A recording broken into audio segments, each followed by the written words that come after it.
పసుపు, అలాగే కారం మీ స్పైసీనెస్కి తగ్గట్టుగా 1/2 టీ స్పూన్ నుంచి 1 టీ స్పూన్ వేసుకోండి. అలాగే 1/2 టీ స్పూను జీలకర్ర పొడి, 1 టీ స్పూను ధనియాల పొడి. ఫ్లేమ్ అన్నది లోలో పెట్టుకోండి, స్పైస్ పౌడర్స్ మాడిపోకుండా ఉండాలి.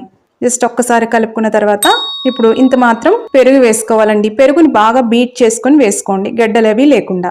ఫ్లేమ్ అన్నది లోలో పెట్టుకొని బ్లెండ్ చేసుకోండి, అప్పుడు పెరుగు అన్నది విరిగిపోదు.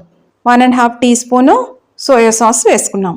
ఇది కూడా చక్కగా బ్లెండ్ చేసుకోవాలి. సోయా సాస్లో కూడా కొద్దిగా సాల్ట్ ఉంటుందండి. ముందుగా మన చికెన్లో కూడా సాల్ట్ వేసుకున్నాం, అందుకని ఇప్పుడు వేసుకోవడం లేదు, ఆఖరణ వేసుకుందాం.